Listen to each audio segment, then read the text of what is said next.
What's up? It's What's the Hoops with Darron, Wallace, and Jaxson and Andera. Jandy, if you are a friend of the show or of him, like I am lucky to be. Jandy, it's been a good season so far. Another exciting week of high school hoops. We had some teams with some tests, some teams that just really took care of business. We learned a lot. What do you think of what we just learned? We learned a lot. I remember last week we had all those teams getting number one votes. Well, that thinned out a little bit, and we saw some other teams enter the rankings that haven't been there all season long.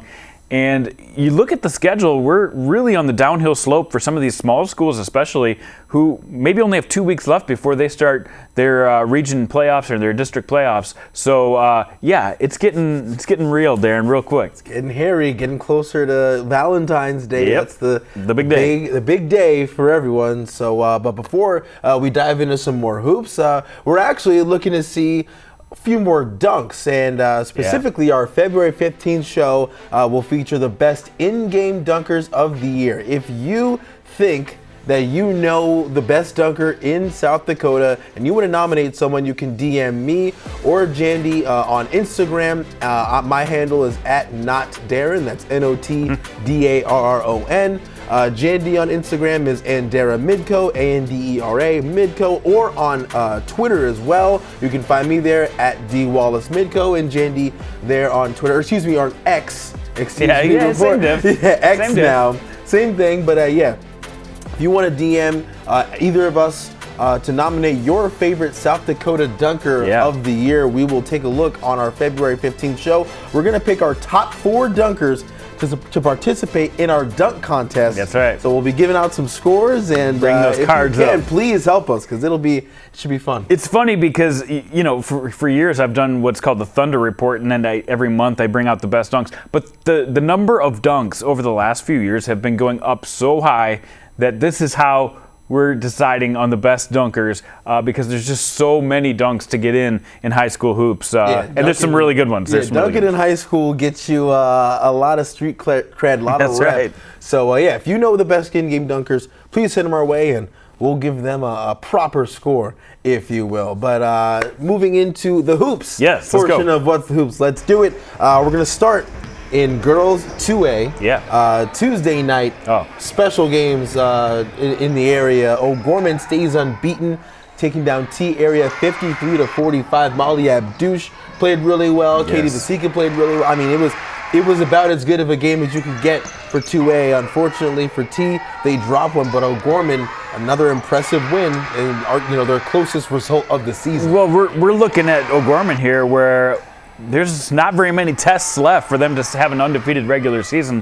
This was one of those big tests, and they trailed by 1 point with 2.4 seconds left in the first half before Molly Abdouche hit this crazy halftime shot going into the locker room. They took that momentum. It was still close through 3 quarters, and in the fourth quarter, that O'Gorman press showed up and showed out, and they got the win where they needed to. But on the other hand, we had another game with an undefeated team in AA. It was Mitchell, and they had a test against the number 3 seed, so it was 2 versus 3. And I'll tell you what, Jefferson and Mitchell lived up to the billing. It was low scoring. There were lulls, but it was because of the really strong defense on both sides. Jefferson came out in the first quarter.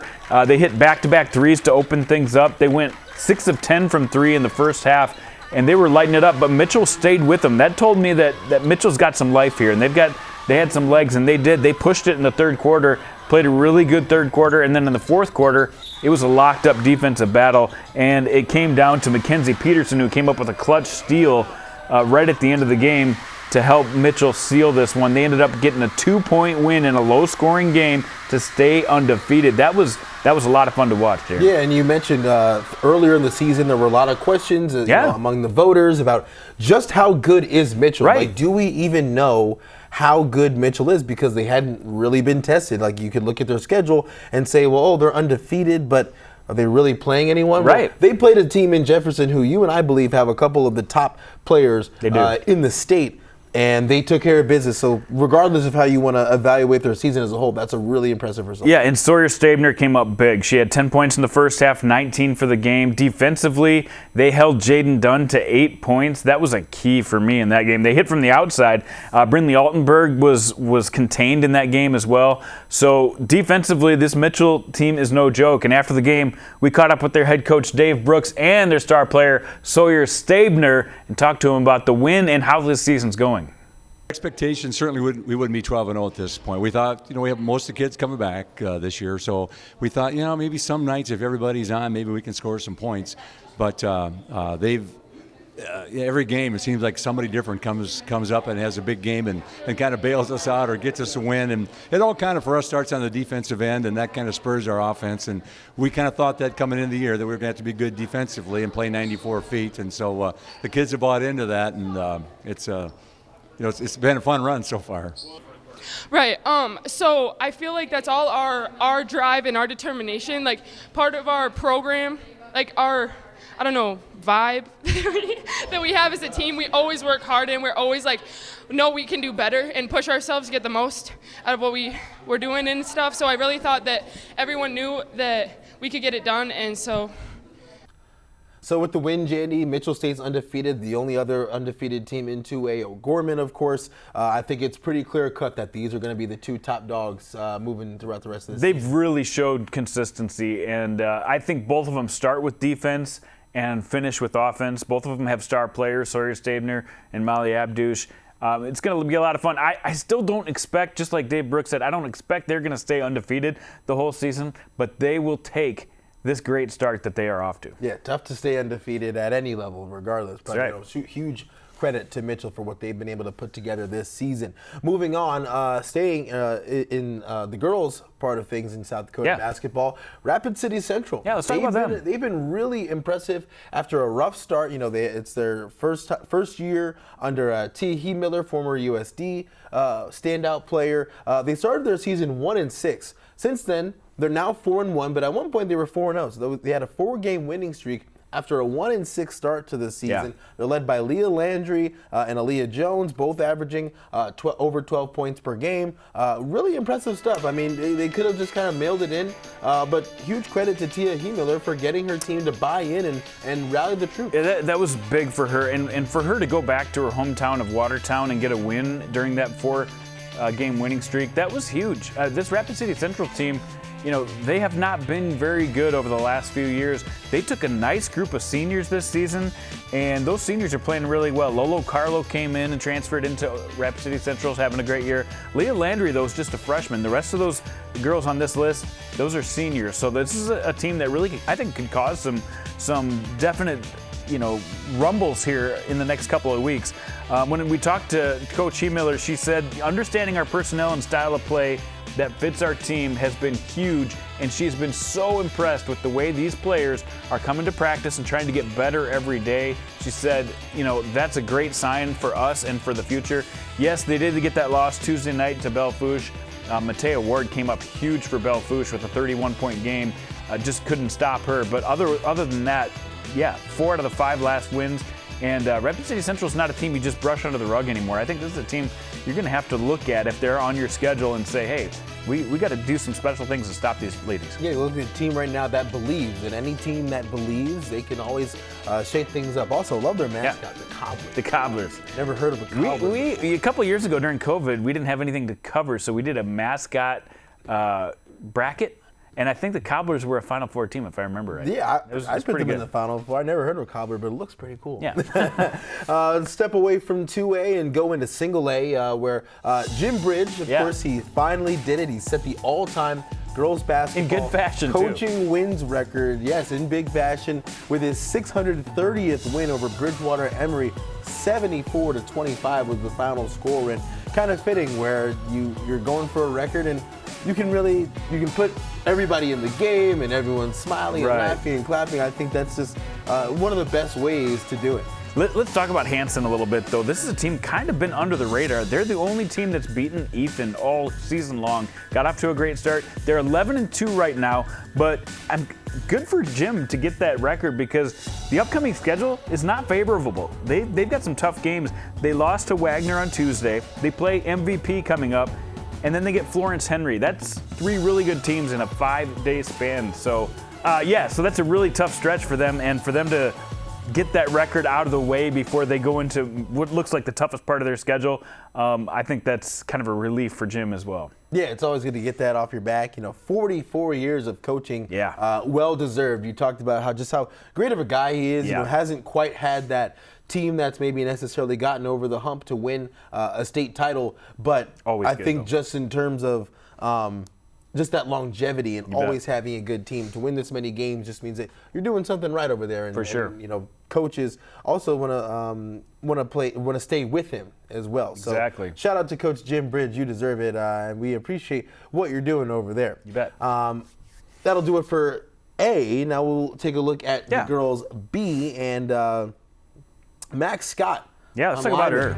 Already 1,000 points as a sophomore. There's players who go 4 years and don't even score 500 points. Yeah, exactly. That gets consistent time. But to do it as a sophomore already, to score 1,000 points, she could be on the verge of 2,000 if we're not too sure. Exactly. She started young. You got into the starting lineup young. That helped her out a lot. But she put up what's really happening right now is putting up a huge season. 16 points per game, almost 4 rebounds per game. 30-point game against Potter County earlier this week. Huge day for her. But let's give a shout out to the entire team for Lyman. I mean, they've come in, only had 1 loss this year. Their leading scorer, Skylar Vollmer, is a D1 player. She's a UND commit. She's having a phenomenal season in her own right. And then to have a sophomore like Mak Scott come in and chip in with the scoring. I mean, this is a team I think could cause some other teams problems. They haven't had the really tough schedule that some of these other Class B teams have had. But they played right with Wall, and if you can play with Wall, you can play with anybody in this class. So I think this is a team to really look out for, and Mak Scott's going to get nothing but better. Yeah, to be second in the team in scoring as a sophomore at 16 points per game. Yeah. That means when you get to playoff time where it's 1 game, can't shut down Skylar. It's hard. It's hard to beat a team with 2 really high, Division I caliber players. So look out for Lyman. I haven't had the toughest schedule. But you get to that 1-game playoff situation, and you get a little bit of March Madness type vibes. It's hard to beat it. Yeah, and when it's just 1 game, literally anything can happen, as I'm sure you've seen in your years of covering. They'll be right there. I mean, there's some really good teams in B right now. We talked about Centerville's going to have a huge test coming up Saturday as they play undefeated Flandreau. Ethan has a big test playing against Mount Vernon Plankinton. So watching Lyman as a team that maybe could creep up in the rankings here these next couple weeks. That'll be key. All right. That'll do it for the girls. Taking a look at them. And now let's move over to the boys. We'll start in 2A, of course, where last week we talked about Roosevelt having that hot streak. They won a few games in a row. But now it's Washington with a little winning streak for them. They've won 7 in a row. And really since the President's Bowl Classic, Roosevelt and Washington have been the 2 teams that have really ascended as opposed to Lincoln and Jefferson, who've really kind of been muddied up. Not too many, consistent results. But Washington now, they're on the hot streak after Roosevelt was a couple of weeks ago. And then they lost to Jefferson. Yeah, they lost to Jefferson. And then Jefferson lost to Mitchell. So there's been a lot of that going on in AA where teams are beating each other.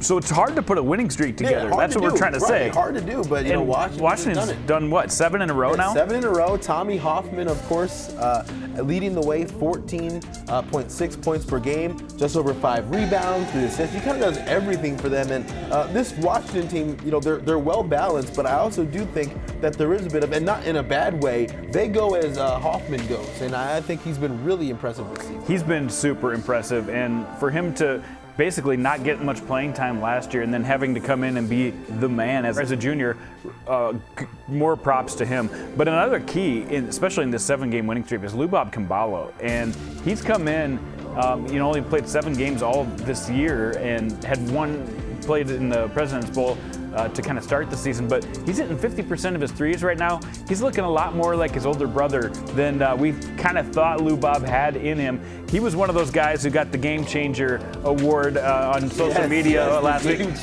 But that's the fun stuff about these guys is every time you look at the Game Changer, it's somebody different. And you're right, Tommy often sets the tone on this team, but there's a lot of different guys, making themselves known on this team. Right, exactly. So huge shout out to Washington, the Warriors, for what they've been able to do these past couple of weeks. Winning 7 games in a row, very difficult to do, as we've highlighted. But there are a couple of other winning streaks. We want to talk about. Mitchell on a 5-game winning streak. Number 1 team. RC Stevens, they 9-4 right now. They beat Campbell County, Watertown, Brookings, and Rapid City Central. Right. En route to ending up where they are right now. So a winning streak can go a long way in terms of turning your season around because you start off slow, but then you rattle off a few straight, and now you're in the mix near the top, and that goes a long way as you inch closer to February 14th. And I talked to their head coach, Stevens coach, Chris Stabner, and I'll tell you what, he is cautious by this record that they have at 9-4. He said it looks pretty good right now, but it's going to get tough really quick. And he knows that this is a huge weekend coming up as, teams right around him in the standings with Brandon Valley and O'Gorman, 2 teams that are right in there with Stevens. This could separate them from the pack, or this could push them back down to the pack. And we talked to Chris Stabner, and he talked about the ultra-competitive AA and what this weekend means to his team. Well, yeah, if you look at the seed points, I think between, we're 5 and 12 is a little over a point away. So, you take 2 losses this weekend, we might go from 5 to 11 or 12. And I think that happened to O'Gorman last week. I think they lost and we're at like 11. Now they won and they're back at 6. So, these games are huge for us. These 2 teams are right behind us in the standings. Again, it's one of those things like the Watertown game was a great road win. We had one on the road, at least East River. These guys haven't that we have in our program. But now we've got to, try to beat somebody that's, kind of where we're at or above us. We really haven't done that. So Stevens also on a winning streak. Brandon Valley, they're on a winning streak. Yeah. They won 4 in a row. And these teams, Stevens and Brandon Valley, are actually going to meet this weekend. Yeah. So one of these streaks is going to come to an end. Yeah, and it'll be huge. And like Coach Stabner said, like the difference between like the 5 seed and the 12 seed, we're talking fractions of percentage points. So huge weekend for both these teams coming up to see where they position themselves as you really want to get a home game, a top 8 seed when the SODAC 16 comes. All right, over to Class A now. Class A now for the boys.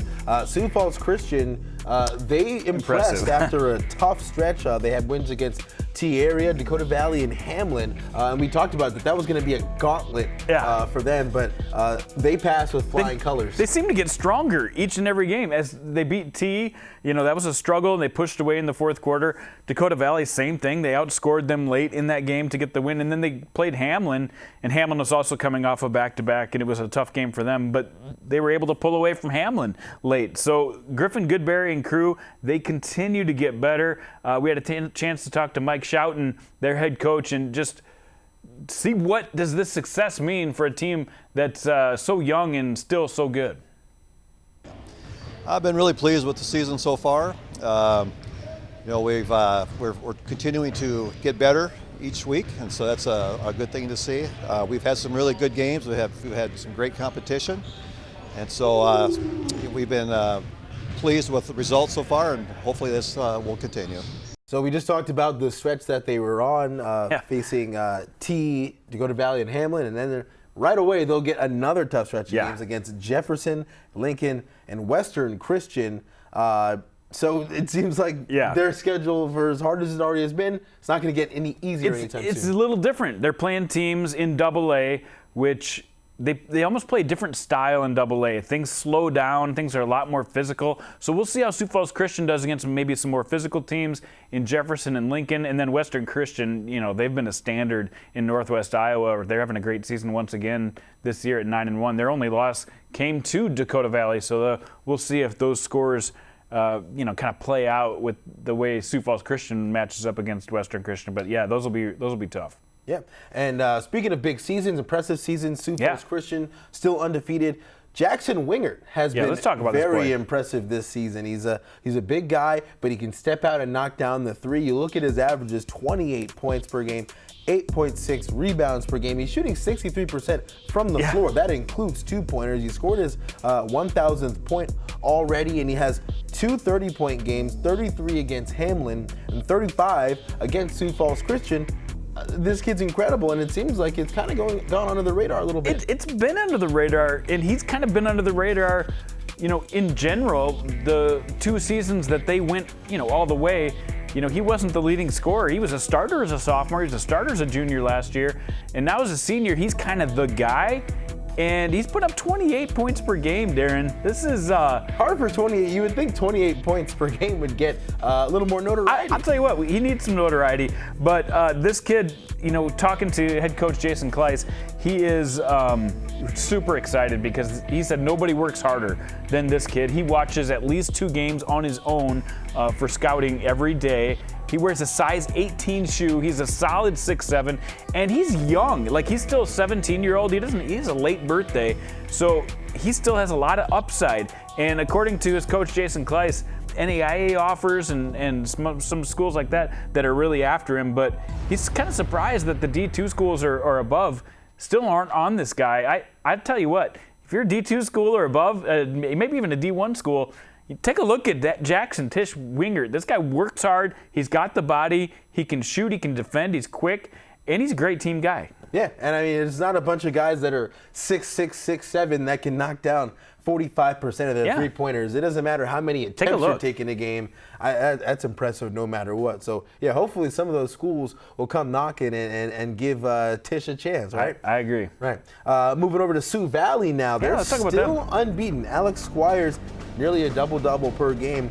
And Max Engebretson and Mav Nelson both average double digits as well. This is a Sioux Valley team with guys that can fill it up, and they're playing really well. They're winning a lot because of it. I think it's another under-the-radar team. There's been so many years we've looked at Sioux Valley, and they start at 1 or 2, and they play well, and then they have a couple of stumbles. This year they started out lower, but their upside might be higher than they've ever been, and it starts for me with Alex Squires. The 6'10" big man going to SDSU next year has really, really had an outstanding season. He's not a guy who's going to step out and shoot, but he's playing back to the basket. He is D'ing up, he's cleaning up the paint, and he is detouring shots anywhere close to the basket.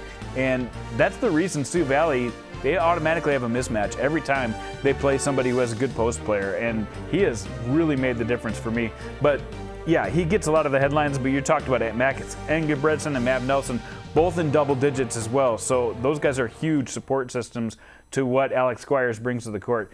I think the Cossacks are a team that might get as far or further than they have in the recent past with some other really good teams. Yeah, having multiple double-digit scorers goes such a long way in high school, because I mean it's already impressive when you're at 12 or 13 points per game, because the games are so much shorter. Condensed, but to have multiple players averaging double digits, dangerous to play in the postseason.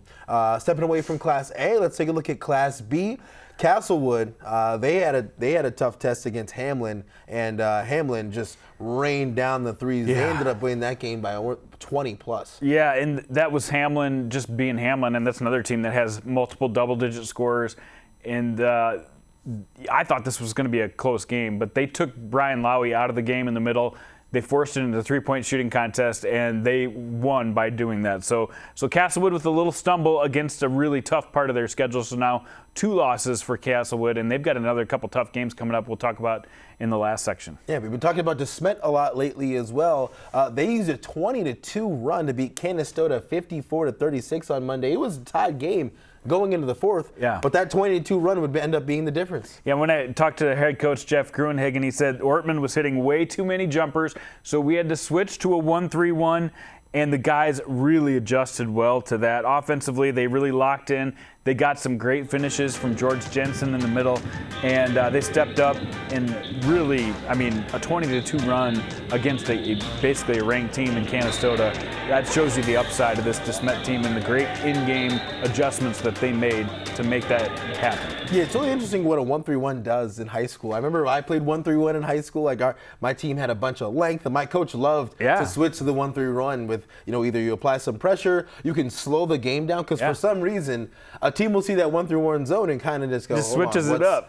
What's going on? The game slows down. Yeah, and we have no shot clock in New Jersey, so teams are just trying to take their time and figure it out. But that goes in your favor when a team just like, wait, what do we do? Yeah, exactly. And you saw it. They only allowed 2 points once they switched to that zone. And Ortman, who's a great player, Tage Ortman, and he showed it Tuesday night with another huge night for him, but he pretty much got stifled with that defense from DeSmet. Right, but Canastota on Tuesday was able to hold off Viborg Hurley 48-47. Really impressive. Scoring. And you talk about Tage Ortman. Well, he had 20 points and 8 assists that night. Yeah. How do you get 20 points and 8 assists in a game where you get 48 points? Like, he pretty much had a hand in heavy lifting. In every single hoop in that game, and that was back and forth late. And of course, Nick Hansen's been on an absolute charge for Viborg Hurley lately. He had another 20-point game in that game.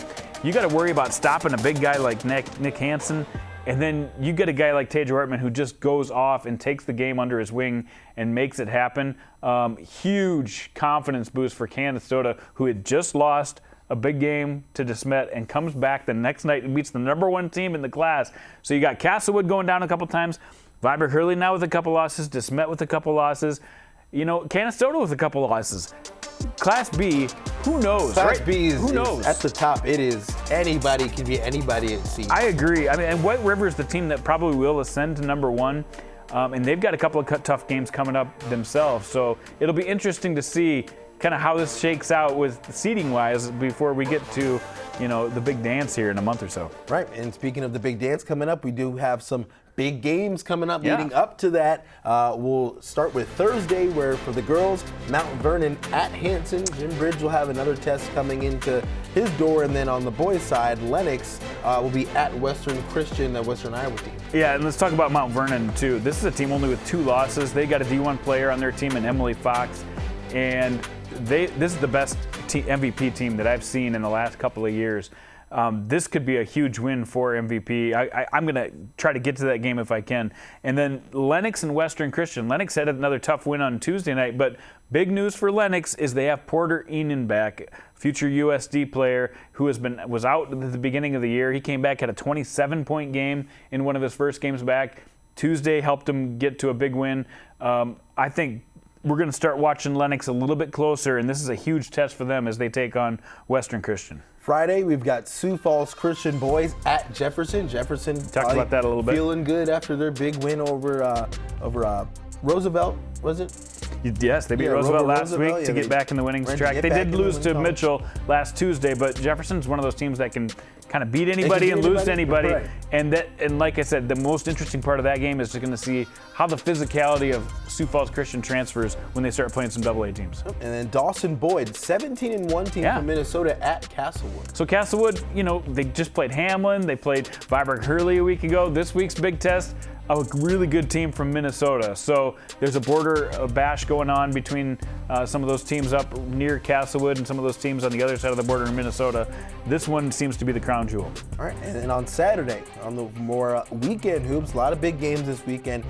For the girls, the NEC versus Dakota 12 clash. Yes. We got Sisseton versus Sioux Falls Christian and Flandreau versus Centerville at the Corn Palace in Mitchell. Yeah, so 2 big games, 2 different places. One in Madison going on where Sisseton continues to stay unbeaten, stay #1. They got all the first place votes this week in Class A. Sioux Falls Christian, they're starting to build a little something. They just beat T Area last week, and they want to prove like they can do this against big time competition. So this is definitely one to watch. And when Flandre takes on Centerville, you got one of the undefeated teams in Class A going against one of the best teams in Class B, and they're going to play at the Corn Palace at 6:30 at night, and that's another one I hope to get to if possible. And also on Saturday for the boys, right here in the Pentagon in Sioux Falls, Sioux Valley versus DeSmet, and Lennox versus Viborg Hurley. Yeah, a bunch of teams that we've already talked about in this show, and if we're talking about you, that means you guys are a pretty